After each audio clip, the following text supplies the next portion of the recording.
Alors, bonjour à toutes et toutes. Vous m'entendez bien? Ouais. Ok, parfait. Et ben donc, bienvenue dans cette table ronde autour de comment parler de sport dans l'éducation aux médias. Moi, je suis David Allais, je suis le directeur de la Chance pour la diversité dans les médias. J'ai pratiqué le MI, mais maintenant ça fait un petit moment déjà. Et puis, peut-être sur le lien avec le monde du sport, j'ai co-géré un club de basket amateur, même très amateur. Et puis, j'ai aussi, dans la ville où j'habite, été adjoint au sport. Voilà, et donc travaillé avec les associations sportives notamment. Cette table ronde réunit autour de moi 4 personnes. Il y a donc 3 journalistes. Myriam Alison, qui a travaillé donc à l'équipe. Oui, Et en 2022, vous avez créé Apon, c'est ça? c'est ça. Donc c'est un magazine sportif pour les 7-11 ans. Vous en êtes la rédactrice en chef. Ça a pour objectif d'informer les enfants et d'instruire les parents. Et vous... Non, c'est ça? Oui, c'est ça. Non, si je me trompe, il faut me le dire. Les Hein. parents me disent aussi, c'est ça qui est bien, mais c'est destiné. C'est un Voilà. magazine de sport pour les enfants. Oui. Eh ben, on avait déjà commencé en fait. On vous avait pas attendu. Comme le temps nous est compté et que je pense que j'ai des bavardes autour de moi, je préfère. Non, mais ça veut dire que vous avez, je pense, beaucoup de choses à dire sur le sujet. Et donc, vous écrivez aussi des livres pour la collection sport des éditions Milan? Euh, oui, qui va sortir, oui. Ok, Vous êtes bon. bien informé. C'est pas encore pareil. On m'a donné les tuyaux. Hein, Une nouvelle collection de sport pour les enfants. ok. Et donc, j'ai Assia Hamdi aussi, qui est journaliste indépendante sur le sport et la presse écrite depuis 10 ans. Qui s'intéresse notamment à l'usage du sport à des fins sociales ou comme remède contre les discriminations. Auteur de Joue-la comme Mégane, le marathon des sportifs pour l'égalité aux éditions Marabout, un ouvrage qui retrace les combats menés par de nombreuses femmes sportives pour plus d'égalité sur le terrain. Vous menez aussi des ateliers d'éducation aux médias, notamment avec La Chance. Romane Pellen, journaliste indépendante. Alors, moi, on m'a écrit: vous considérez le sport comme un instrument d'émancipation et de partage des valeurs collectives. C'est exact. Donc, vous intervenez en éducation aux médias, notamment avec La Chance et FECOF. Vous avez participé aussi à Interclasse, à la fois travail sur le MI, émission de radio qui passait sur France Inter. Et vous êtes actuellement en résidence sur un projet autour du sport au collège Marais de Villiers à Montreuil dans le 93, dont vous nous parlerez peut-être un peu plus. Et puis enfin, Karen Prévost-Sorbe, référente académique en éducation aux médias et à l'information de l'Académie d'Orléans-Tours et coordinatrice du CLEMI. Vous êtes également enseignante en histoire-géographie et vous accompagnez vos collègues de l'Académie à travers leur démarche éducative en éducation aux médias. Parfait. Voilà, vous n'hésiterez pas à rajouter des choses si vous le souhaitez après. L'idée, c'est de donc, parler du thème en commençant par le constat. Pourquoi parler ou s'appuyer sur le sport en éducation aux médias? Pourquoi on n'en parle pas plus, hormis cette période particulière qui va vers les JO de Paris 2024? Peut-être après, comment on fait pour monter un projet, est-ce qu'il faut faire plutôt des projets longs, des projets courts, quelles sont les ressources, quels sont les écueils, et puis après peut-être comment effectivement on poursuit la dynamique autour de l'éducation média et du sport après les JO, qu'est-ce qu'on fait demain, sachant qu'effectivement le sport comme d'autres thèmes, traverse plein de questions de société, l'égalité homme-femme, la question des discriminations, l'inclusivité. Donc c'est effectivement quelque chose qui peut, de manière, permettre de mener des projets pédagogiques assez intéressants. Donc peut-être je vais vous laisser la parole les unes après les autres. Pourquoi parler de sport en EMI? Je ne sais pas, Karen, vous voulez commencer? Oui, alors je vais déjà peut-être donner quelques éléments clés. Déjà rappeler que l'éducation aux médias et l'information n'est pas une discipline dans notre système éducatif. C'est un enseignement transversal qui doit être porté dans tous les enseignements.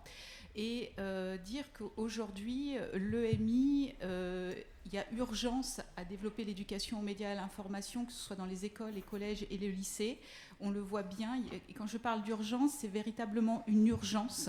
Et je suis ravie qu'à cette table, il y ait 3 journalistes, et notamment que cette table ronde soit animée par le président de l'association La Chance. Alors, le directeur. Le directeur, excusez-moi. Voilà. Ça me semble important de le rappeler en préambule, parce que comme il y a urgence, ça veut dire aussi que c'est un enjeu sociétal d'éduquer de tous nos jeunes sur la question de l'information et des médias. Et ce travail, on ne pourra pas nous le faire seul au sein de nos écoles et nos établissements scolaires. Donc on a besoin de vous, on a besoin des journalistes, on a besoin des médias pour mener à bien ce travail. Donc ça me semblait important déjà de rappeler cela. Alors, c'est vrai que la question du sport dans l'éducation aux médias et à l'information, c'est pas forcément une question ancienne pour nous. On y travaille depuis quelques temps, mais à l'échelle de l'éducation aux médias et à l'information, c'est plutôt une thématique récente. Et c'est vrai que la question, notamment des Jeux olympiques et paralympiques, nous a obligés à accélérer la production de ressources et d'outils pour les enseignants. Et notamment au sein du CLEMI, au sein du Centre d'éducation aux médias et à l'information, on travaille sur la question du sport, notamment en faisant le lien avec des enjeux forts de société, notamment la question de l'égalité, d'aller vers plus de culture d'égalité au sein de l'école. Il n'y a pas seulement la question de l'égalité filles-garçons, hommes-femmes, c'est toutes les formes d'égalité. Et travailler sous l'éducation aux médias et à l'information sous le prisme du sport nous permet de travailler sur cette question de l'égalité avec nos élèves. C'est un levier important pour nous. Donc ça, je pense aussi que ça sera abordé par les journalistes. C'est très, très important pour nous. Et c'est une manière aussi de combattre la question des clichés, des stéréotypes qui sont très présents dans notre société. Et si ces stéréotypes et clichés sont présents dans notre société, ils sont aussi présents au sein de nos classes, en fait. Voilà, donc il convient de lutter contre cela pour aller vers plus d'égalité. Romane ? C'est pas facile de passer après un discours comme celui-là. Moi, je trouve que là où le sport est important dans l'EMI, c'est qu'il est hyper transversal. Donc en fait, parler du sport, c'est parler d'énormément d'autres sujets. On parlait de l'égalité homme-femme, mais ça peut être aussi l'économie, ça pourrait être l'environnement, ça pourrait être des sujets de société. Enfin, c'est vraiment un sujet qui, je pense, on arrive forcément à capter les jeunes d'une manière ou d'une autre sur ces thématiques-là.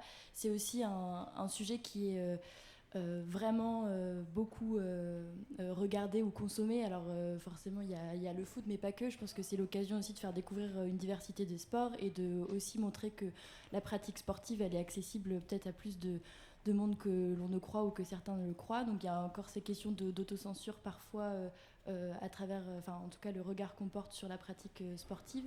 Et en plus, comme le sport est accessible aussi, ou du moins, oui, quand même accessible à beaucoup de monde, il y a aussi cette ouverture de la parole. Moi, je le vois dans les ateliers d'éducation média sur les sujets sportifs. Je pense qu'on vise aussi des jeunes qui peut-être parfois s'expriment pas en classe ou prennent pas la parole sur des sujets qu'ils pourraient trouver plus impressionnants. Alors que le sport, quelque part, en fait, la culture du sport, elle est peut-être plus accessible à tous, et que du coup, on met aussi peut-être les élèves sur un pied d'égalité sur le thème abordé, et on arrive peut-être à raccrocher les uns les autres par différents prismes, ceux qui vont être vraiment intéressés par le sport, purement le sport, ou d'autres qui vont trouver, ce que je disais au début, du coup, des liens avec des sujets transversaux sur lesquels ils peuvent être intéressés. Nous, sur notre projet, dont on reviendra peut-être tout à l'heure, mais on travaille sur un marathonien, un oublié de l'histoire, en fait, un franco-algérien qui s'appelle Bouguera El Wafi, qui a été médaillé d'or aux Jeux Olympiques d'Amsterdam en 1928. Et en fait, on tire les ficelles de sa vie, parce qu'il a aussi été... il a quitté l'Algérie, il a travaillé aux usines Renault, il a été tirailleur pour la France, etc. Et en fait, on arrive à raccrocher des élèves passionnés d'histoire, on arrive à raccrocher des élèves qui font de l'athlétisme et qui se reconnaissent, on arrive à raccrocher plein de monde, et je pense que ça fait sens en fait pour beaucoup de gens ce type de thématique. C'est très complexe. Difficile d'ajouter des choses, mais en fait, je pense que le sport fait partie de l'information, donc on peut traiter le sport comme les autres domaines, en fait. Quand on fait de l'éducation aux médias, on travaille beaucoup sur les sources, on essaye d'expliquer ce qu'est une opinion, une rumeur, une information, et en fait, le sport permet ça. Moi, je mène un projet avec un journaliste auprès de CM2 et 6e dans la Nièvre, donc auprès d'un public qui est très éloigné des médias traditionnels, et on fait un magazine de 24 pages sur les sports, et sur la Nièvre et les Jeux Olympiques. Et en fait, on travaille sur toutes les formes journalistiques, et le sport permet des récits, permet l'interview, l'enquête. Donc en fait, il n'y a pas de raison que que l'EMI ne s'applique pas au sport, parce que le sport fait partie de la vie, et comme tu disais, c'est facile d'accrocher les enfants par le sport.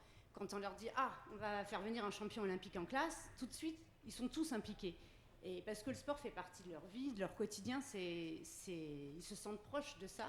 Donc c'est un bon moyen de faire venir les enfants à l'EMI, et je pense que c'est en effet à développer avec le TEMI, parce qu'il y a énormément de choses à faire sur le sport, mais le sport, c'est pas...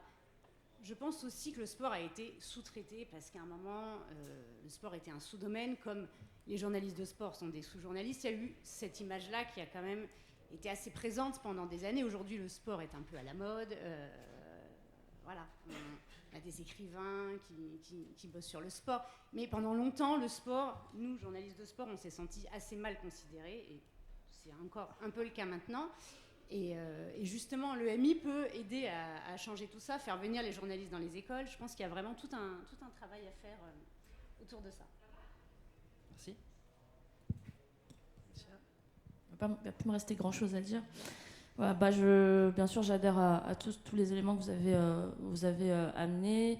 Moi, je voudrais d'abord rebondir sur ce qu'a dit ma collègue Myriam sur le fait que ce soit une thématique décrédibilisée. Moi, je fais de l'EMI depuis 2018. Je suis journaliste et j'ai toujours été journaliste dans le domaine du sport. Et j'ai constaté, je pense que les JO, effectivement, sont une chance, parce que les enseignants se rendent compte, à mon avis, qu'il y a le sport, en fait, est quelque chose, effectivement, de transversal. Ça leur permet de faire travailler les élèves sur beaucoup de thématiques. Il y a toujours aussi peut-être une espèce de... les enseignants ont parfois peur de faire des projets autour du sport, parce qu'ils ne s'estiment pas légitimes, parce qu'ils pensent qu'il faut absolument s'y connaître. D'ailleurs, quand j'interviens, c'est souvent avec des professeurs d'EPS. C'est pas toujours le cas, mais il y a en fait une espèce de... peut-être un frein, en tout cas moi c'est ce que j'ai constaté par mon expérience, de certains enseignants qui s'estiment pas légitimes de parler de sport, alors qu'en fait, il n'y a pas besoin d'avoir des compétences particulières, parce que effectivement, le projet sur Bouguera El Wafi, ça amène à parler d'histoire. Moi, par exemple, l'année dernière, je suis intervenue dans un collège auprès d'une classe de 4e à Neuilly-sur-Marne. Et c'était en fait un projet avec le prof d'anglais, voilà, le prof d'anglais qui avait cette appétence pour le sport, et du coup on a fait un projet que je vais vous montrer avec un champion de plongeon de haut vol qui s'appelle Gary Hunt, qui certains connaissent peut-être, qui se prépare pour les JO. Et du coup, on a ce prof, en fait, avec lui, on a fait un projet sur toute une année. On a rencontré Gary Hunt, il est venu rencontrer les élèves dans leur classe. Ils ont également assisté à l'un de ses entraînements, à la piscine, et les entraînements aussi renforcement musculaire, etc. Et c'était vraiment chouette, parce qu'ils ne comprenaient pas déjà, ils trouvaient ça exceptionnel qu'un sportif avec ce palmarès-là aller venir dans leur classe, pour eux, c'était déjà unique. Ça nous a permis de développer le vocabulaire. Excusez-moi, j'ai un peu la voix enrouée. Le vocabulaire anglais, autour du sport. C'est vrai que le sport, il y a plein de des questions de palmarès, comment, rien que dire les JO en anglais, ça ils savaient pas forcément. Comment traduire des compétitions, des disciplines. Et ça nous a permis vraiment d'explorer le vocabulaire du sport, et surtout ils ont fait du coup une interview avec Gary Hunt en anglais, qu'on a du coup retranscrit dans ce petit livret.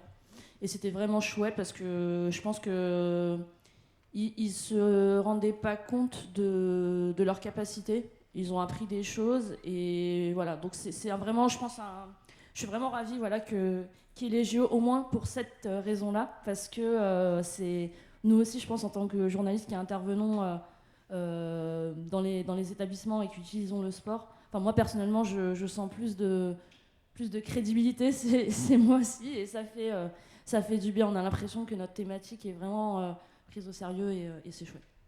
Alors justement, tu as pris un exemple concret.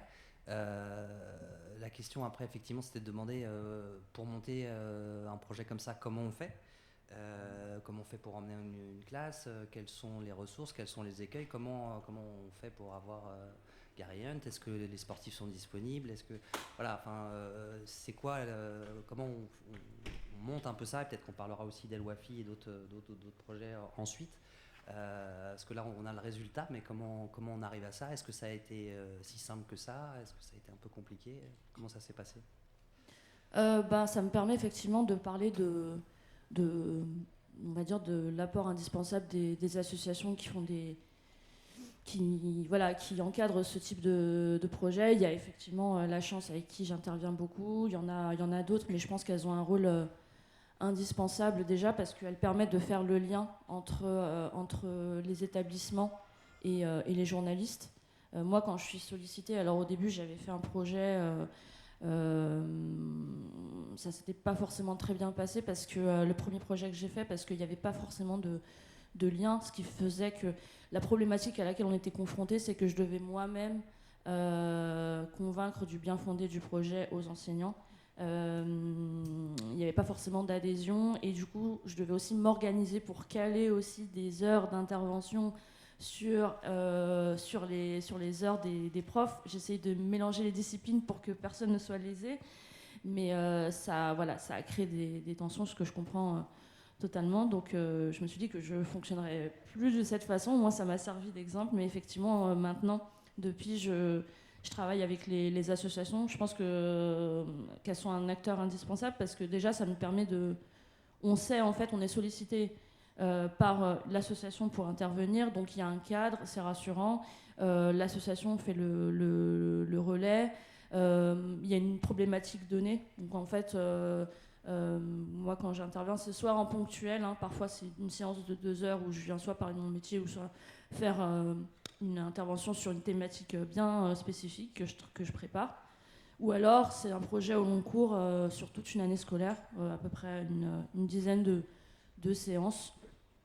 Et là, je tiens au courant la chargée de projet au fil des séances. S'il y a possibilité de faire des sorties, par exemple, il y a la partie logistique qui est gérée, la partie administrative, financière, etc. Là, par exemple, je fais cette année un projet avec un collège de Villepinte, avec le club presse du collège Les Mousseaux à Villepinte. Je me suis renseignée sur la possibilité de les faire venir sur un match de Ligue des Champions féminine au stade Charletti fin janvier. Et voilà, en fait, l'association a pris en charge la partie transport. Après, on s'est arrangé aussi avec le club qui, du coup, faisait pas mal fait venir pas mal de scolaires, donc on a pu avoir des billets gratuits, etc.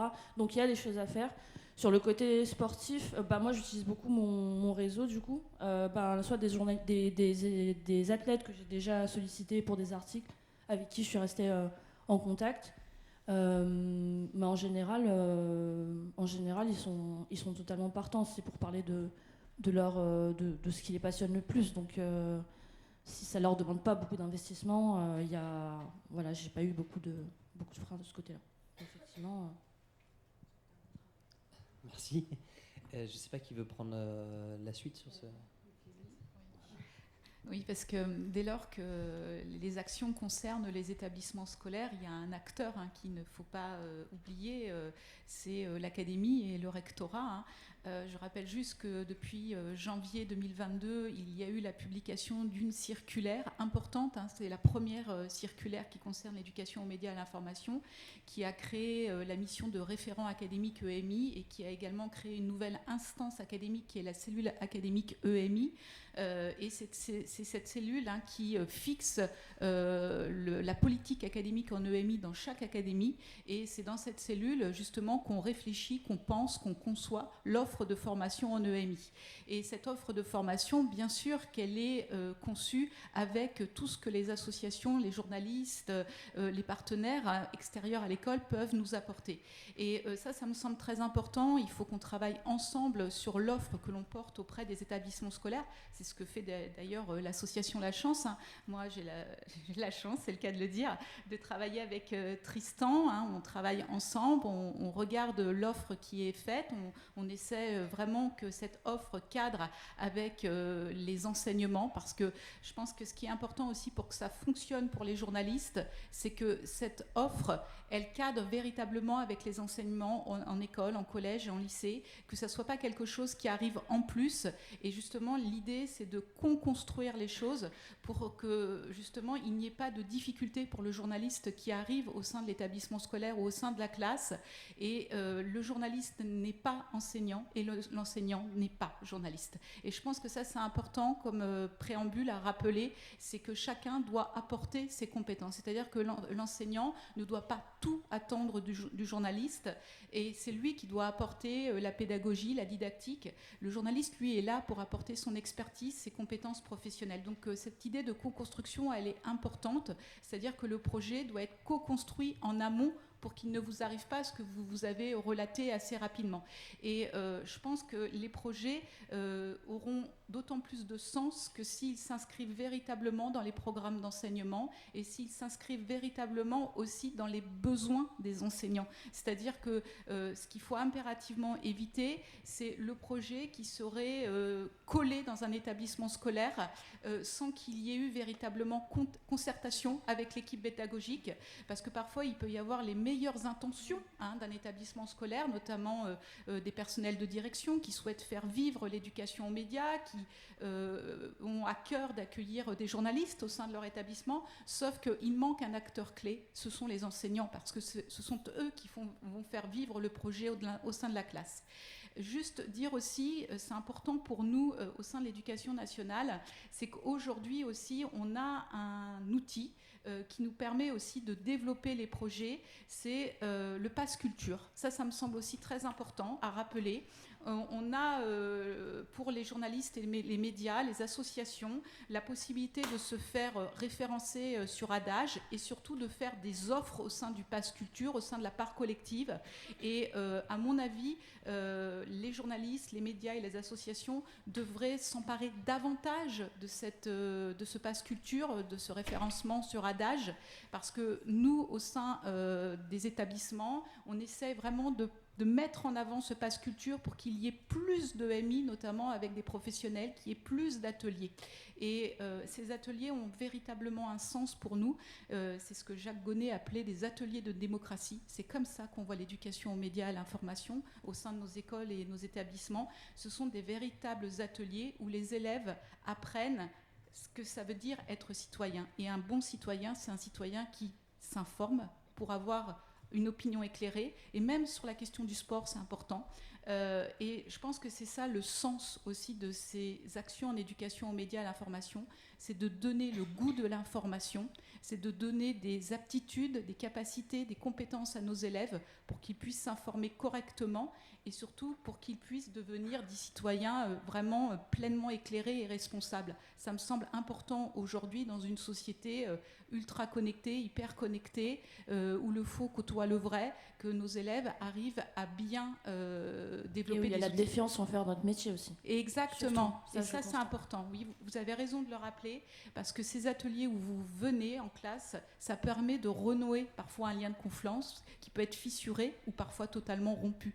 Parfois c'est par méconnaissance de votre métier et de ce que vous êtes en fait. Et je trouve que c'est bien de vous faire venir en classe, mais il faut que ça passe aussi par des dispositifs qui nous sont offerts aujourd'hui. Et le Pass Culture, j'insiste bien, il est très important. C'est un levier fort pour nous pour développer l'éducation aux médias.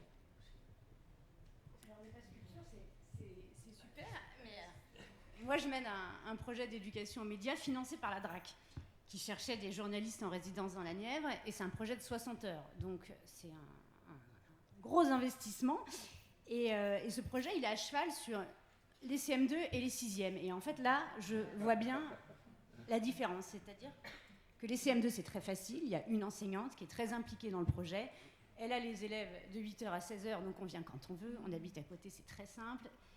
Les 6e, c'est un calvaire. En effet, ça a été porté par la direction du collège et pas par les enseignants. Donc heureusement, il y a une prof documentaliste. Il y a des heures de MI, ce qui permet d'occuper ces heures-là. Sinon, c'est en effet, comme a dit Assia, on est projeté dans un collège, la prof de français dit « Ah non, ça ne m'intéresse pas ».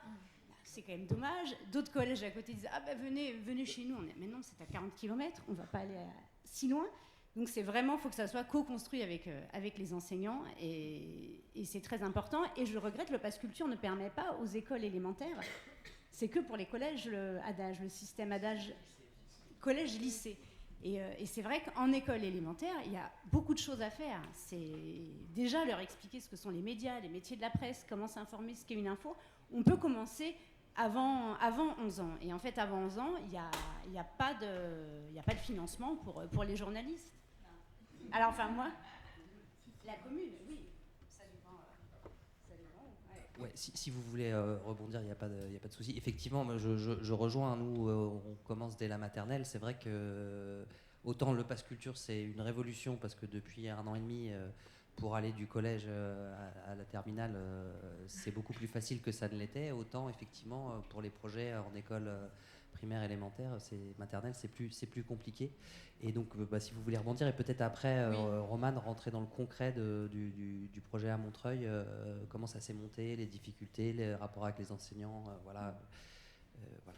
Je vais le dire rapidement. Alors c'est vrai, le Pass Culture, c'est un levier parmi tant d'autres, mais il en existe d'autres.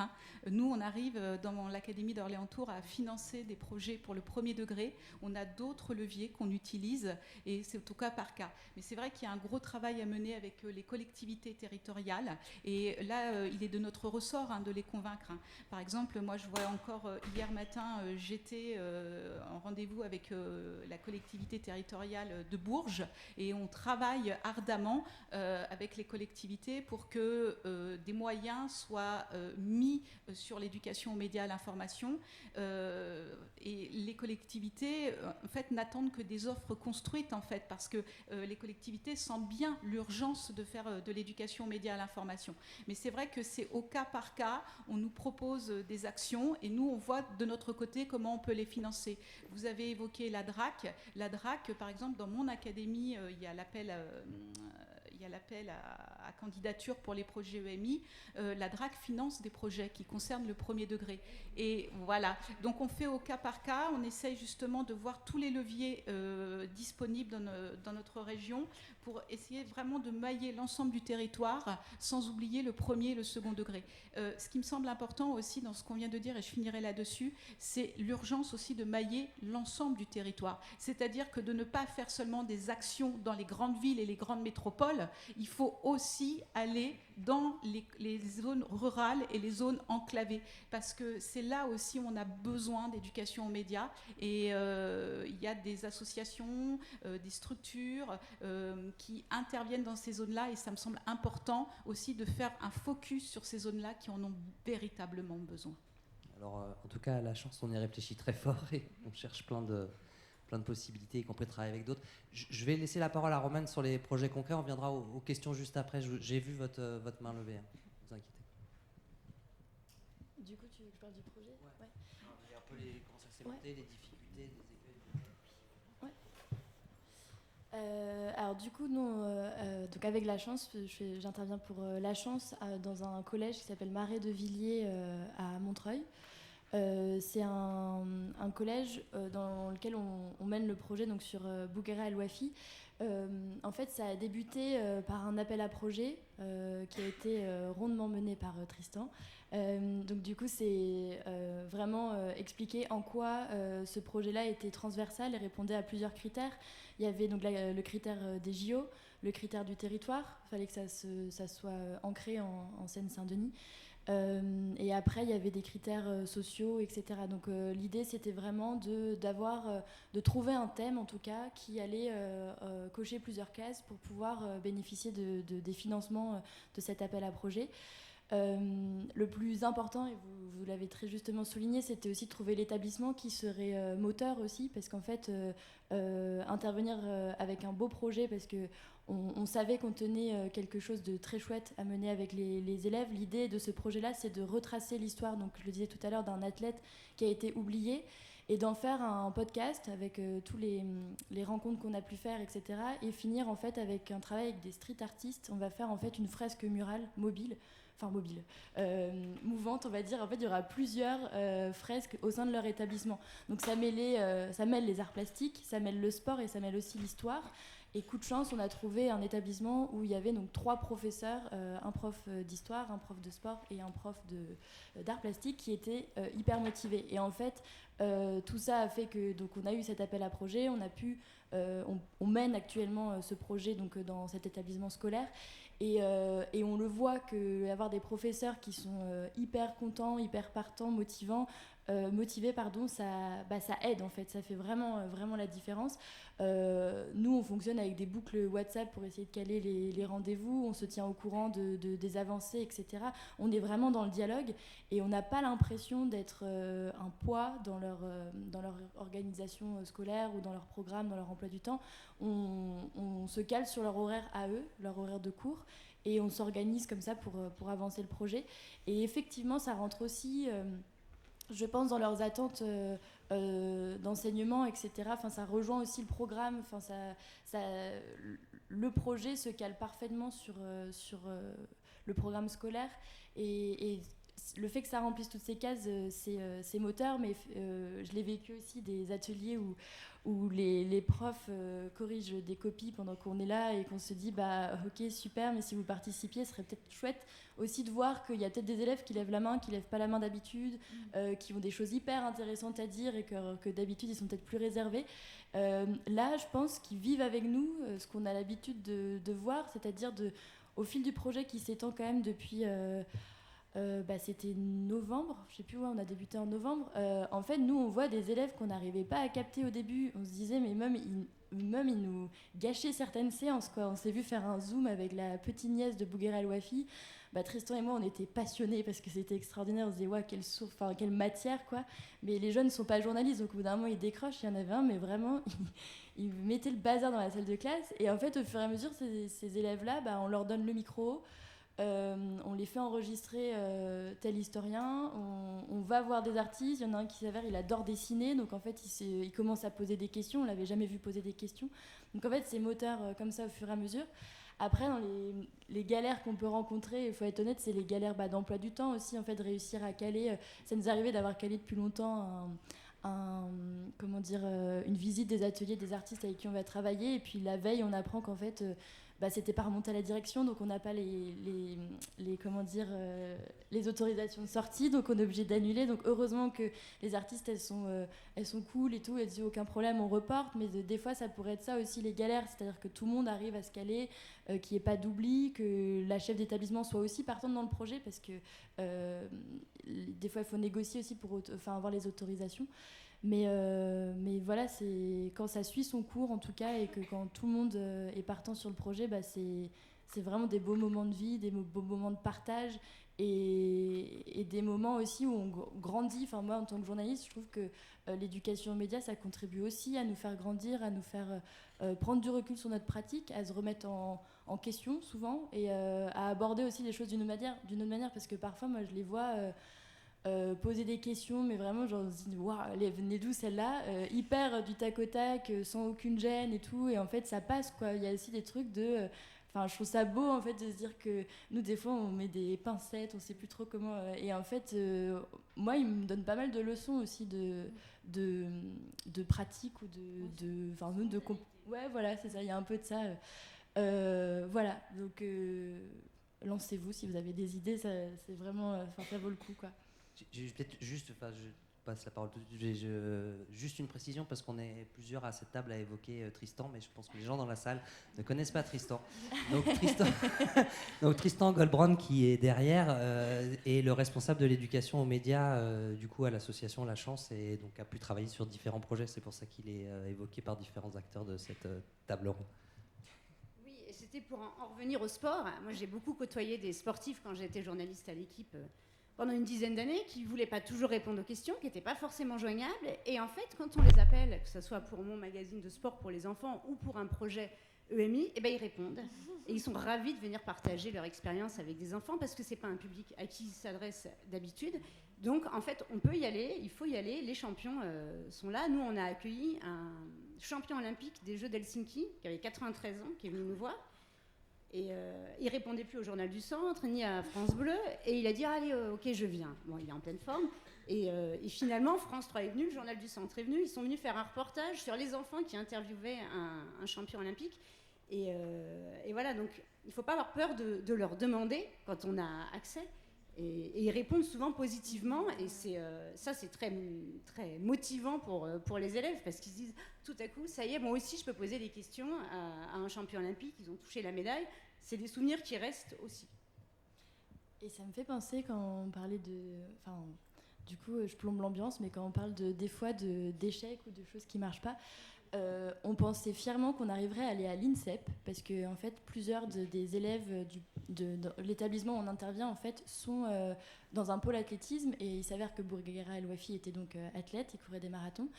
Et on s'est dit, en fait, c'était l'idée des élèves en plus, donc super, elles voulaient qu'on aille tous à l'INSEP, qu'on voit déjà où elles s'entraînent, c'est hyper valorisant aussi pour montrer aux autres groupes de la classe où elles s'entraînaient, etc. Il y avait aussi un Hall of Fame, il y a un Hall of Fame avec plusieurs visages qui ont marqué le sport français, donc elles disaient pourquoi pas mettre le visage de Bourguera El Wafi, qui a été oublié dans l'histoire, ça serait lui rendre hommage, ça s'inscrivait aussi dans la dynamique des JO. Et en fait, l'INSEP nous a dit non, parce qu'on n'était pas un média connu en fait, et qu'ils avaient mieux à faire que d'avoir des élèves, ce qui peut se comprendre, mais en fait on trouvait ça dommage, parce que ça venait renforcer encore plus l'image de l'athlète oublié, etc. Et ça peut être aussi des obstacles, c'est-à-dire que on a le droit, on vise haut, on a en tête des choses super chouettes, les élèves étaient hyper contents, on leur a dit qu'on avait fait la démarche, on leur a expliqué pourquoi ça s'était pas fait, et voilà, mais des fois ça arrive aussi d'avoir des petites déceptions quand on pense que, pour le coup, on pensait que c'était plus jouable que d'autres choses qu'on a tentées, et en fait des fois c'est ce qui paraît le plus accessible qui l'est moins, voilà. Ouais, juste, puisqu'on a beaucoup parlé de Bourguera El Wafi, si ça vous intéresse d'en savoir plus, il y a une BD qui s'appelle Marathon. Donc voilà, le petit instant pub. C'est pas moi qui l'ai faite, j'ai pas de droit sur le... Vas-y. Ouais, je voulais juste ajouter quelque chose par rapport à l'accessibilité. Moi, j'ai un peu la même difficulté logistique parfois quand j'interviens notamment dans des établissements hors Paris, enfin du coup banlieue parisienne, parce que dans la tête des élèves, même la banlieue parisienne, pour eux c'est hors Paris et c'est très loin de leur univers. ils trouvent pas ça accessible, ils pensent même que c'est pas pour eux, que c'est en fait qu'ils vont faire tâche. Mais au-delà de cet obstacle-là, c'est aussi pour des questions d'emploi du temps. Parfois, c'est très compliqué de les faire se déplacer, parce que moi, j'avais envisagé, par exemple, sur le projet que je mène, de les faire assister à des conférences de presse du judo français, par exemple, avec les champions, les sélectionner pour les JO. Voilà, les faire venir sur le Grand Slam, qui est une grosse compétition à Paris pour ceux qui connaissent. Et ça n'a pas pu se faire pour des raisons de calendrier, parce que ça se passe le week-end, parce que donc c'est hors temps scolaire. Il suffit qu'ils aient un brevet blanc à ce moment-là pour que du coup le chef d'établissement mette son veto. Et en fait, nous, en fait, on a le projet, il est sur le mercredi après-midi. Donc j'ai dû essayer de trouver des solutions pour faire venir des sportifs qui viennent des alentours.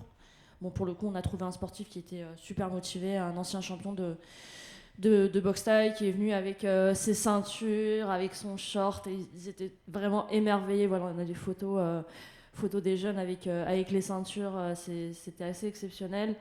Et en même temps, en fait, c'est pas si mal qu'ils viennent vraiment de leur coin, parce que ils posaient vraiment des questions sur ah, mais vous avez grandi dans quel quartier, vous avez été dans quel collège. Et finalement, en fait, le fait que ce sportif-là soit accessible et qu'il ait remporté des titres, ça leur semble possible, parce que c'est quelqu'un qui a grandi dans leur propre univers, donc ça leur parle encore plus. Donc quand je suis partagée sur le fait, effectivement c'est bien de faire venir des sportifs connus avec des palmarès, mais c'est pas forcément le seul moyen, et il y a d'autres moyens d'y parvenir. Au début, on évoquait effectivement le fait que pour l'éducation aux médias, s'appuyer sur le sport, notamment par sa dimension de culture populaire, parce que ça permet de toucher à plein de thématiques différentes, c'est intéressant. Moi, je discutais avec Tristan, que maintenant vous connaissez tous, et qui m'expliquait que lui trouvait qu'on n'utilisait pas assez aujourd'hui le sport dans l'éducation aux médias. Aujourd'hui, je pense qu'effectivement, avec les JO 2024, on a une chance assez forte, parce que du coup, cette thématique est au cœur de plein de démarches. Alors, dans tous les sens, hein, à tort, à raison, mais avant d'avoir un échange avec la salle, peut-être votre sentiment sur comment on peut s'appuyer sur cette année, sur cette dynamique, pour continuer effectivement à développer, à travailler des projets s'appuyant sur le sport dans l'éducation aux médias. Alors, moi, je pense qu'il faut prendre justement les Jeux olympiques et paralympiques comme une véritable opportunité pour donner plus de visibilité à cette question du sport, du journalisme sportif. Par exemple, au Clémy, je vous le montre là, c'est disponible en ligne. Il y a une nouvelle brochure qui a été publiée qui s'appelle EMI Sport et Égalité, avec justement des pistes pédagogiques pour le premier et le second degré. Donc là, ce n'est qu'un point de départ pour donner envie aux enseignants de s'emparer de cette thématique.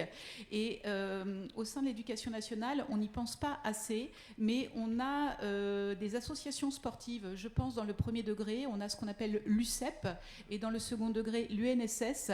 Et sachez qu'au sein de l'UCEP et au sein de l'UNSS, il y a des petits reporters pour l'UCEP et il y a des reporters UNSS pour le second degré. Donc on a des élèves dans le premier et second degré qui toutes les semaines aussi pratiquent le journalisme sportif, sont au bord des terrains, sont parmi des sportifs de leur âge, et font vivre le journalisme sportif à hauteur d'enfants et d'adolescents. Et donc il y a aussi cette territoire-là à explorer. Ces jeunes qui font du journalisme sportif toutes les semaines au sein de leurs établissements. Et en dehors du temps scolaire, parce qu'on est sur le mercredi après-midi, on est sur le week-end, et ça me semble intéressant, et c'est pas suffisamment connu. Et ça mériterait vraiment un gros coup de projecteur. Je pense qu'il faut, comme vous l'avez dit, le sport, ça peut être une formidable entrée, notamment pour des élèves qui ne sont pas très scolaires et qui ne se sentent pas forcément très légitimes de participer. Et ça peut être un bon point d'accroche pour des élèves. Et c'est vrai qu'autour du sport, ce qui nous semble aussi intéressant pour nous au sein de l'école, c'est toutes les valeurs qui sont portées par le sport. toutes les valeurs et toutes les compétences psychosociales qu'on peut développer chez nos élèves. Et c'est surtout ça qu'il faut mettre en avant, toutes ces valeurs positives, en fait. Je voulais juste ajouter une expérience personnelle par rapport à ce que vous avez dit sur la légitimité.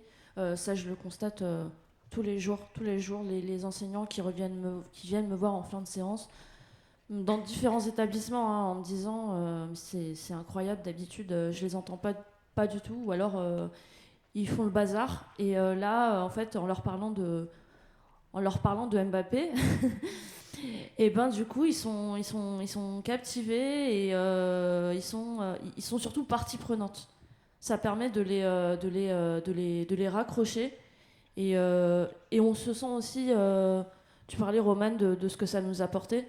Moi, c'est aussi ça, c'est galvanisant en fait de constater. Enfin, quand tu as un retour de prof qui nous dit.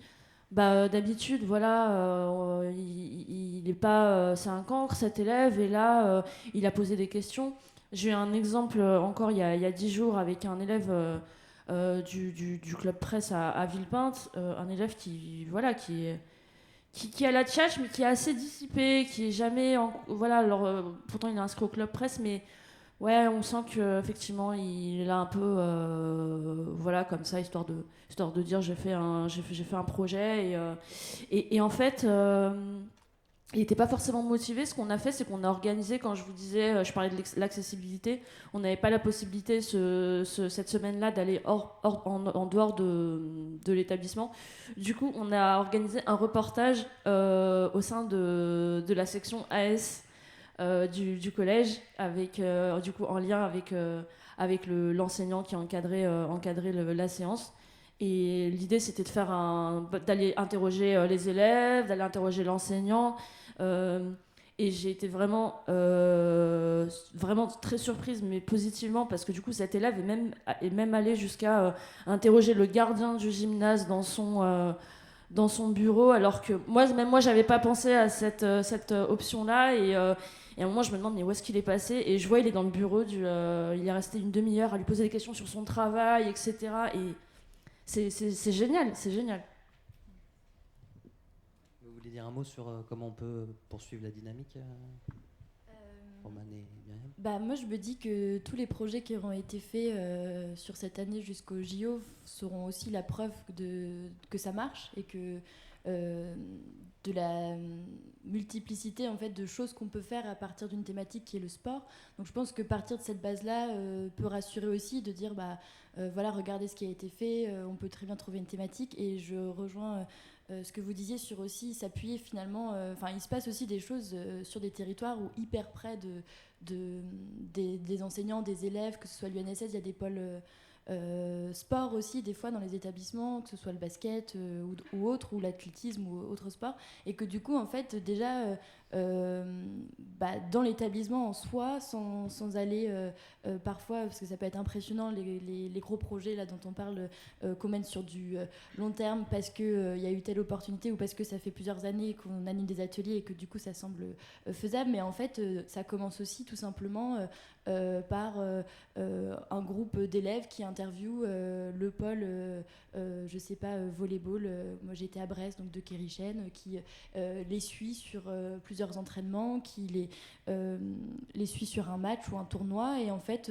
on raconte la vie des sportifs au sein de l'établissement. Et en fait déjà ça c'est couvrir et parler de sport, c'est aussi s'intéresser à la vie de son établissement, à d'autres camarades, et en fait déjà avoir une démarche journalistique qui rend après des projets plus ambitieux possibles.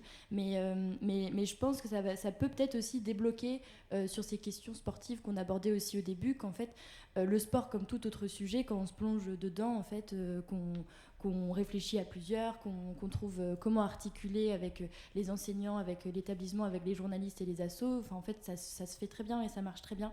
Et que, encore une fois, je pense, comme d'autres sujets, ça peut vraiment plaire à tout le monde, même si il y a forcément dans des classes des élèves qui n'aiment pas le sport. On se dit peut-être au début qu'on va peut-être perdre certains en chemin. Mais encore une fois... le simple fait, parfois, la thématique, elle peut ne pas plaire, mais si on tend le micro ou qu'on fait tout ce travail-là de trouver des questions, etc., on arrive, je pense, toujours à raccrocher les élèves et à leur trouver dans ce projet-là quelque chose de motivant. Mais voilà, je pense que il y a plein de choses possibles et je pense que la dynamique, elle est en marche et que... non, j'aurais pas dû dire ça. Bref, vous m'en voudrez pas, mais voilà. Et qu'en gros... que voilà, il y a plein de beaux projets à faire et je n'arriverai pas à finir, donc je laisse ma place. Oui, et puis qu'il faut aussi donner envie aux journalistes de se consacrer à ça, parce que quand on est journaliste installé dans une rédaction, on n'a pas forcément le temps, on se dit qu'on ne saura pas forcément faire non plus, et c'est là qu'il suffit de faire un tour sur le site du Clémy. Il y a une multitude de ressources en ligne pour aborder tous les thèmes de l'éducation aux médias. Nous, on s'est penché un peu dessus pour préparer notre projet, et en fait il y a absolument tout détaillé pour les écoles, les collèges, donc il y a vraiment énormément de ressources. Et après, ce qu'il faut, c'est donner envie aux journalistes d'aller dans les classes. Alors oui, c'est très enrichissant, mais il faut le faire savoir, et puis leur permettre, pour ceux qui sont freelance ou autres aussi, de trouver un financement, parce que c'est vrai que moi je reçois plein de demandes pour faire tout ça gratuitement, mais à un moment j'ai plus le temps, donc il faut je suis ravie d'échanger sur mon parcours et tout, mais je dois être rémunérée pour ça. Donc il y a aussi cette question du financement et de l'envie. Donc voilà, je pense qu'il faut le faire connaître aux journalistes. C'est très enrichissant d'aller dans les classes. Et c'est peut-être ce qui permettra de développer de plus en plus d'actions avec le Clémy et aux journalistes de sport notamment. J'avais une dernière... Vas-y. Dernière chose à dire en écoutant Romane.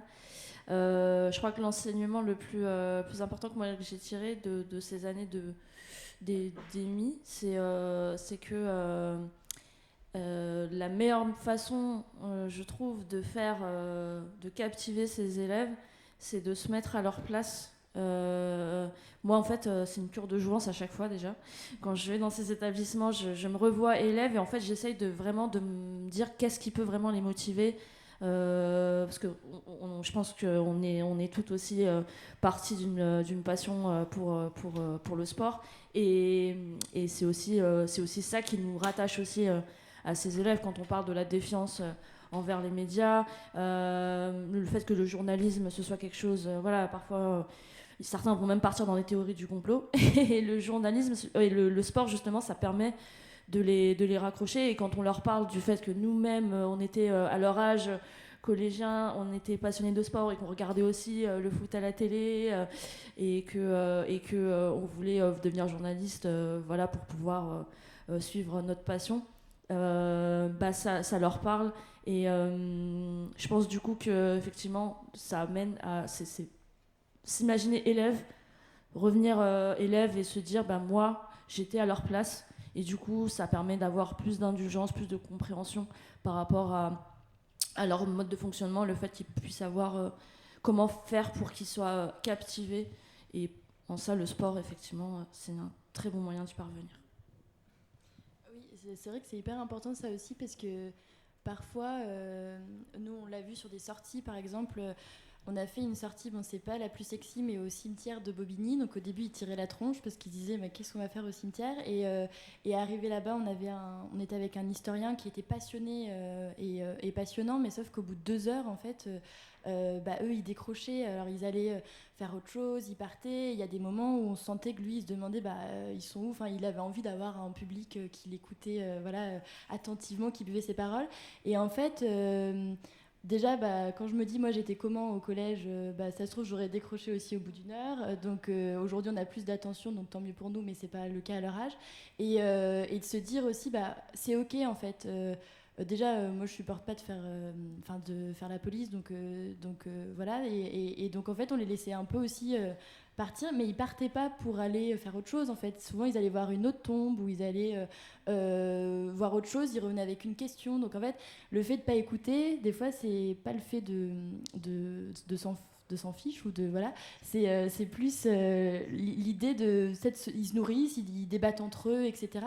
Et donc en fait voilà, ne pas avoir un calme plat devant soi, c'est pas signe de ils sont turbulents, ils ont pas envie d'être là. C'est plus des fois c'est à nous aussi d'adapter nos méthodes d'enseignement, de venir avec des outils ils sont plus proches de notre métier journaliste, ouais. Où on est un peu en train de papillonner c'est parfois. Exactement, oui, en plus, ouais. Donc voilà, je vais rebondir sur ce que tu avais dit. Merci. Si je vous propose de passer à l'échange. Alors, il y a une personne au fond. On va en prendre 2-3 et puis allez-y. Bonjour, je suis journaliste. J'interviens en éducation aux médias. On a notre propre média associatif. Et je pouvais me poser la question de l'après 2024. Donc nous, on collabore beaucoup avec l'USEP, qui est une vraie source de financement. On est aussi DRAC, on est aussi UNSS, où on vient de signer un partenariat pour les jeunes reporters. Et on travaille avec la collectivité d'Amiens Métropole sur les centres de loisirs et en école primaire. Donc l'USEP, pour vous donner une idée, c'est une vingtaine d'interventions de 6 heures dans l'année sur tout le département de la Somme. Et c'est une vraie source d'engagement. La difficulté, c'est qu'on a des sportifs qui sont énormément sollicités à Amiens et on revient très souvent au même. Et donc à un moment, on se pose la question de payer le sportif pour, entre guillemets, le dédommager. Voilà. Et puis, quid de 2025 ? Parce que là, il n'y aura plus les JO qui sont un vrai effet porteur actuellement. Oui, monsieur. Bonjour, rapidement, je m'appelle Alexandre, je trouve que journaliste de sport dans l'éducation média et à l'information quelque chose de très bien. Mais je pense que peut-être les sujets qui pourraient être abordés, genre collège, lycée, en 3 parties rapidement, peut-être ce serait au niveau problématique de sciences humaines, au niveau sociologique ou anthropologique, justement montrer aux lycéens, aux collégiens que le sport, c'est en comparaison à l'école, c'est égal, c'est-à-dire qu'on peut être de tous milieux sociaux et réussir voilà, des compétitions sportives de haut niveau, comme voilà, arriver à aller arriver à être admis dans de grandes universités ou de grandes écoles privées après par la suite, comme aux États-Unis justement, donc c'est par le sport que ces gens peuvent être financés pour justement aller à l'université aux États-Unis d'Amérique. Et après, en deuxième partie, je pensais aussi plus voilà, à l'aspect par rapport aux personnes qui, dès l'âge de 11 ans jusqu'à l'âge de 18 ans, on va dire, dans de nombreux sports, peuvent devenir champions, justement, par exemple médaille d'or, on va dire, ou d'argent ou de bronze. Et justement, pouvoir même, en le sachant par journal, sur certaines écoles ou certaines villes, aller directement dans ces écoles et justement un peu plus sensibiliser d'une part le métier de journaliste, le métier de sportif par exemple de haut niveau, et justement en vertu d'une personne par exemple qui serait champion en football, champion en basket ou en volleyball, et qui voilà, admirerait le fait de rencontrer un champion de haut niveau dans sa classe pour lui poser des questions, expliquer des choses et mettre en valeur aussi le sport par rapport voilà, aux élèves tel quel. Et en troisième partie, voilà ce que je me suis demandé aussi, et je pense que c'est quelque chose qui peut être beau dans l'ensemble, plutôt que regarder du sport à la télévision ou par les jeux vidéo, c'est justement voilà, faire une sortie genre classe et puis aller voir par exemple un match de volleyball comme à Tours, au Palais des Congrès, au Palais des Sports de Tours, il y a des très très belles compétitions de volleyball, ou à la Vallée du Cher, un grand stade de football, voilà, ou hockey sur glace, même les arts martiaux par exemple, mais voilà, que ce soit aussi tel, parce que justement dans le sport, que ce soit dans mon travail, dans les métiers après par la suite, dans l'emploi, ou que ce soit justement dans scolaire, on apprend des vertus plus simplement ou plus efficacement, pas forcément, mais telles que le self-control, telles que le fair play, l'esprit d'équipe, l'esprit de compétition, et de nombreuses autres valeurs qui sont voilà, elles-mêmes juste quelque chose de vertueux. Voilà. Merci. Martin. Bonjour. La question du e-sport, vous parlez des jeux vidéo et du coup, quelle activité on peut pratiquer autour de ça, et la question des adultes et des seniors avec l'entrée-sport. Qu'est-ce que vous en pensez? Ah bah, y a eu les mondiaux d'athlétisme des personnes âgées là, enfin ouais. Vas-y. Ouais, des vétérans, enfin il n'y avait pas que des personnes âgées, mais il y avait notamment une mamie de 93 ans et tout, donc ça peut être, enfin voilà, ça me fait penser à ça. Il y a des événements sportifs, je pense qu'il peut être vraiment à produire du contenu quoi, ou à Faire de de l'EMI en EHPAD. Ouais, c'est ça. C'est des citoyens aussi, hein, ils ont parfois besoin d'avoir quelques clés pour trouver des infos fiables en EHPAD. Hein, je pense que c'est pas... C'est sûr qu'il y a un moment où on perd un peu le fil. Non, pour la question des champions, évidemment, si on sollicite toujours les champions, au bout d'un moment, ils ne peuvent plus venir. Mais en fait, ce qui est bien dans le sport, c'est qu'il y a plein d'autres métiers de gens qu'on peut solliciter. Nous, on a fait venir, par exemple, un contrôleur antidopage. Il y en a partout en France. C'est des gens qui vont contrôler les champions. Et en fait, c'était super intéressant. Les enfants ont appris plein de choses. Et en plus, ça leur inculque des valeurs. Ils ont appris ce que c'était que le dopage, la triche. Voilà. Donc, il y a pas mal de métiers. On peut faire venir des entraîneurs, des arbitres aussi. En fait, il y a le champion, mais il y a aussi tout ce qu'il y a autour. Et tous ces gens-là, on peut les solliciter. Et il y a plein de choses intéressantes aussi à faire. Et donc, on peut ouvrir. Qu'est-ce que tu disais sur le e-sport ? Alors, sur le e-sport, comment on peut mettre des activités ? Est-ce que vous faites des activités d'éducation média ou est-ce que vous pratiquez aussi le jeu vidéo ? Déjà, par rapport à vos questions, il y a deux points qui me semblent importants. Déjà, rappeler que l'éducation aux médias et à l'information n'est pas vraiment arrêtée à l'école. À mon avis, il faut aussi s'occuper de l'éducation populaire. Bon, là, ça sort de mon cadre, de mes compétences, mais je pense qu'il y a un enjeu aussi à former tous les publics, et notamment tous ces jeunes et ces adultes qui ont besoin aussi d'être formés en éducation aux médias et à l'information. Et il y a des choses à faire dans l'éducation populaire. Le deuxième point qui me semble important, c'est sur la question de EMI et sport. C'est pas le sport pour le sport. En fait, pour moi, ce qui m'intéresse en tant que référente académique en éducation aux médias et dans une vie passée professeure d'histoire-géographie, c'est comment le sport peut être un point de départ pour travailler d'autres thématiques sociétales. Et le sport doit être le point d'accroche, mais ce n'est pas le sport pour le sport. Et ce qui me semble aussi important, et souvent il y a une petite confusion autour de ça, c'est que lorsqu'on fait de l'éducation aux médias et à l'information, notamment en classe, mais ça vaut aussi pour l'éducation populaire, on n'est pas là pour faire des apprentis journalistes, nos élèves. Souvent, on voit apparaître cela, les élèves ont endossé le rôle d'apprentis journalistes. Ce n'est pas la visée de l'EMI. La visée de l'EMI, c'est de faire des élèves et des jeunes dont on nous confie la responsabilité des futurs citoyens. C'est surtout ça. Moi, je ne veux pas en faire tous des journalistes. Moi, mon intention, c'est que les jeunes que j'ai face à moi, les jeunes que les enseignants ont en classe, c'est que ça soit des jeunes qui aient, le goût de l'information, 2, qui comprennent comment se construit et se diffuse l'information, et 3, qu'ils aient les outils et les bonnes aptitudes pour se tenir informés. C'est ça, moi, qui m'intéresse, et c'est les objectifs que l'on vise concrètement. C'est pas d'en faire des apprentis journalistes. Et pour la question du e-sport, ça c'est une question clé et c'est une question fondamentale aujourd'hui, d'autant plus qu'on a des jeunes qui sont fanats de e-sport. Et juste pour votre information, dans certains établissements scolaires, à titre expérimental, il y a du e-sport. Donc il y a tout intérêt aussi à explorer cette thématique-là avec les élèves, d'autant plus que dans certains établissements scolaires, il y a du e-sport. Tu voulais réagir tout à l'heure sur... C'est plus de façon générale sur une inquiétude. C'est vrai que c'est chouette d'avoir plein de projets cette année, mais on se pose la question de l'année prochaine. Je préfère pas trop y penser. Pour l'instant, je fais l'autruche. Voilà, on verra.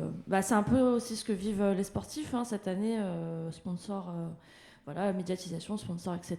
Mais on fera tous un peu la tronche en octobre. J'ai espoir quand même. J'ai espoir que ça serve. Dans les échanges avec les établissements, les chefs d'établissement, les enseignants, on a l'impression qu'il y a une prise en considération du fait que le sport peut motiver les élèves, surtout parce que c'est souvent la problématique principale qu'ont les enseignants, c'est de réussir à captiver, à intéresser. Et voilà, on l'a assez dit, quand on parle d'histoire, c'est compliqué, mais quand on leur parle d'histoire en leur faisant l'exemple de Helsinki, par exemple, du champion que tu as cité, tout de suite, je pense que ça leur parle beaucoup plus. J'espère que ça va continuer. J'espère surtout que les associations vont continuer à agir, mais le nerf de la guerre, c'est toujours le même, hein, c'est l'argent. Donc, et je dis ça à la fois pour nous en tant que journalistes, mais aussi pour toute la partie logistique et aussi pour les sportifs, parce que, comme mon confrère l'a évoqué sur la question du dédommagement, moi, je suis assez gênée quand je dois contacter un sportif pour lui proposer d'intervenir, surtout qu'on sait très bien la précarité dans laquelle les sportifs, notamment dans les sports olympiques, et pas seulement, hein, mais se trouvent. On en parle suffisamment cette année olympique et ça va pas s'arrêter comme par magie après les JO, hein, au contraire. Donc voilà, moi c'est quelque chose c'est une condition pour moi quand on me demande est-ce que tu peux solliciter tel ou tel un athlète, je pose la question de la rémunération, parce que pour moi c'est autant indispensable pour moi, enfin voilà, si je considère que c'est important pour moi, parce que c'est un travail, pour lui aussi, voilà, parce que c'est aussi son gagne-pain, son sport, et qu'il a parfois du mal à en vivre, même quand il est retraité. Voilà, donc j'ai espoir, on verra, on ferait le bilan dans 2-3 ans, on verra. J'ai une réaction là et là. Oui, une toute petite réaction par rapport à ce que vous disiez. Effectivement, le sport, c'est un vecteur citoyen, mais du plus jeune âge jusqu'aux EHPAD. Je suis directeur d'EHPAD. On a fait venir l'équipe de France olympique du judo à l'EHPAD de Sainte-Maure, et c'était une vraie réussite et des vraies émotions. Je rebondis juste sur effectivement le cœur de la conférence, effectivement les EMI. Je pense que effectivement le point d'entrée que je partage vraiment beaucoup, c'est un point d'entrée d'une démarche citoyenne que vous portez tous. Et je pense que dans vos ateliers, compte tenu qu'il y a certains sports aujourd'hui qui sont hyper, voire surmédiatisés, hein, je pense au football notamment, est-ce que vous appelez aussi à une certaine vigilance dans vos ateliers vis-à-vis des plus jeunes, vis-à-vis de ce qu'ils peuvent voir, de ce qu'ils peuvent entendre, de la part même de commentateurs, consultants ou journalistes qui ne portent pas ni les spectacles, ni peut-être leurs commentaires, les valeurs du sport qui sont recherchées à travers vos ateliers. Donc c'était aussi ma question. Bonjour, Thomas Rocher, je travaille au Clémy National, et je voudrais rassurer madame en lui disant que le 8 septembre, ce ne sera pas la fin de l'éducation aux médias et du sport. Au contraire, ce sera même un continuum. Pour prendre exemple, on a signé un partenariat avec l'UCEP, avec l'UNSS, avec UXEL, qui est la fédération du sport pour les écoles catholiques, donc avec tous les élèves, tous les enseignants qui travaillent autour du sport. Et puis on a signé un partenariat avec Paris 2024, non seulement pour les JOC, mais aussi pour l'héritage. Ça, c'est important. Donc, ça va continuer. La semaine de la presse et des médias écoles existe depuis 35 ans. La semaine olympique et paralympique existait avant les Jeux olympiques. Elle va exister après les Jeux olympiques. Donc, ce continuum, il va être là. La difficulté, et pourtant vous avez donné une solution avant, des athlètes qui viennent, mais ils reviennent dans leur collège, où ils ont été formés par l'UNSS en sport, et c'est grâce à l'école qu'ils sont devenus ce qu'ils sont. Donc ces personnalités-là, ils adorent revenir dans l'établissement. Et pour eux, c'est pas un problème. Il ne faut pas aller chercher la star pour l'emmener de Lille à Marseille. Il faut faire du local, et ça fonctionne très très bien. La semaine prochaine, pendant la semaine olympique et paralympique, nous allons rassembler 400 élèves à Châteauroux, et nous allons avoir 100 petits reporters de l'UCEP, des élèves du CP au CM2, qui vont effectivement faire un travail de reportage sur le terrain. Ils vont se répartir les différents ateliers, et il y aura aussi pendant cette journée des ateliers EMI et des ateliers égalité filles-garçons. Voilà. On a fait la même chose avec l'UNSS, et je vais rebondir sur l'égalité filles-garçons pour vous dire que c'est pareil. C'est la première thématique, quand on parle avec tous les coordinatrices et coordonnateurs du Clémy, il y en a à Amiens bien sûr, il y en a partout, c'est le premier sujet qui touche les élèves et les enseignants. Donc nous avons un concours qui s'appelle le concours Zéro cliché, égalité filles-garçons, et cette année, on a une particularité, c'est qu'on a un prix spécial sport. On est aidé par France Télévisions, et cette année, toutes les productions de la maternelle à la terminale qui nous remontent, reportages photos, vidéos, podcasts, toutes ces productions, on les met en avant et on récompense les établissements qui ont travaillé. Et puis on travaille avec Mariam, puisqu'il y a un partenariat avec UCED, puisque sur la semaine de presse des médias à l'école, vous êtes à nos côtés aussi. La classe de l'enseignement dont parlait Simon Bertin, on a fait venir 4 classes d'une petite ville qui s'appelle Guérigny, on a fait venir ses élèves à Paris pour qu'ils aillent dans les médias. Parce que qu'un journaliste se déplace, c'est bien, mais que des élèves aillent dans le média, c'est encore plus fort. Et là, on a permis à 4 classes d'élèves sur le Nevers d'aller à Canal+, d'aller à France Télévisions, d'aller à l'Équipe et d'aller à France Média. Et grâce à ça, ils voient comment fonctionne un média. Donc j'ai envie d'être très positif. Cette table ronde est extrêmement enrichissante et vous dire que ça va continuer. J'ai pas de doute sur le fait que ça va continuer, mais c'est plus sur le sport. Voilà.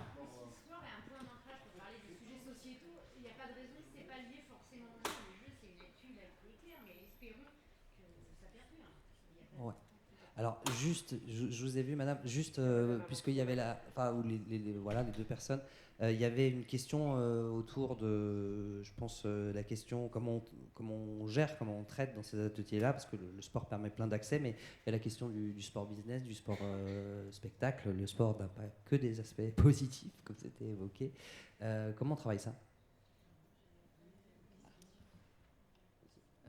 Cette question-là, elle est travaillée, hein, ça nous semble important, notamment tout ce qui relève de l'économie des médias.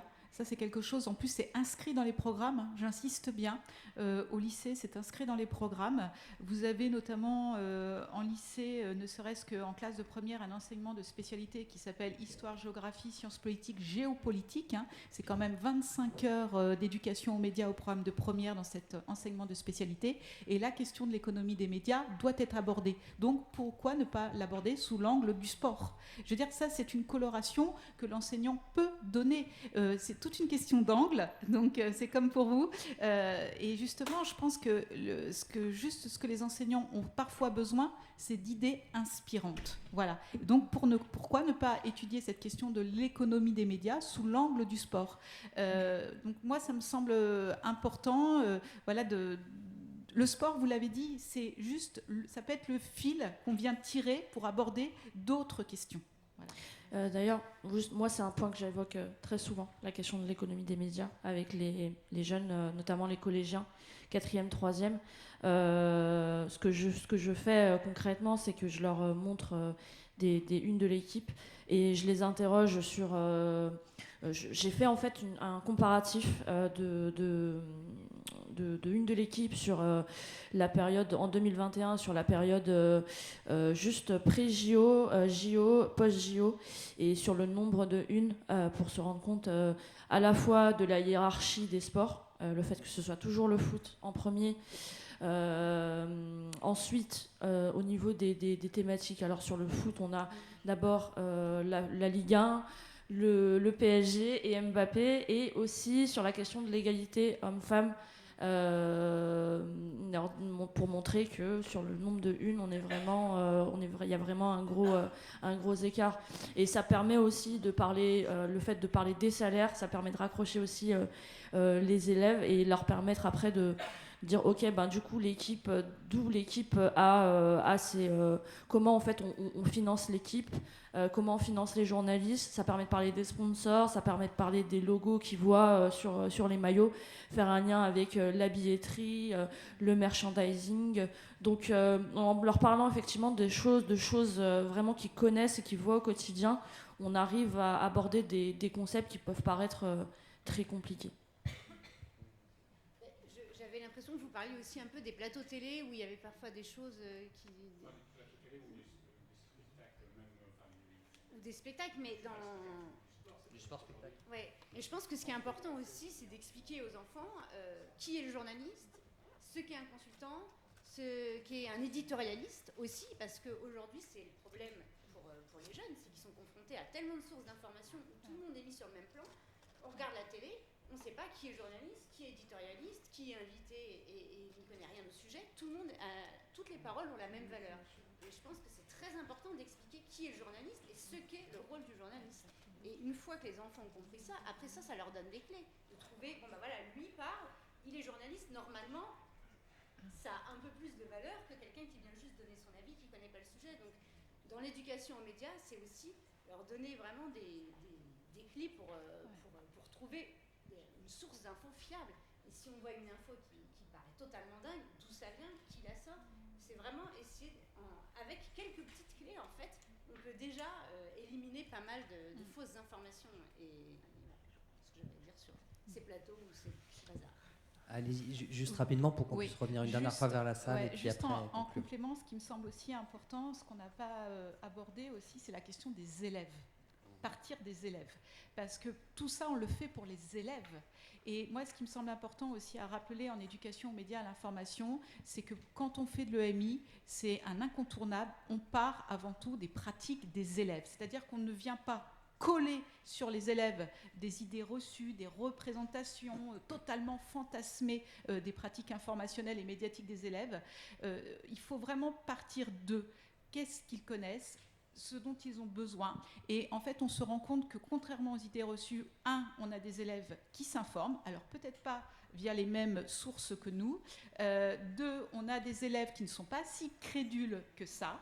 Et 3, on a des élèves qui sont bouillonnants aussi de questions, et vous l'avez rappelé, je vous en remercie. Donc partons de ce qu'ils ont envie, de ce qu'ils savent, et on vient juste consolider, renforcer, et leur donner, comme vous l'avez dit, les clés de compréhension du monde qui les entoure et qui se complexifie. Merci.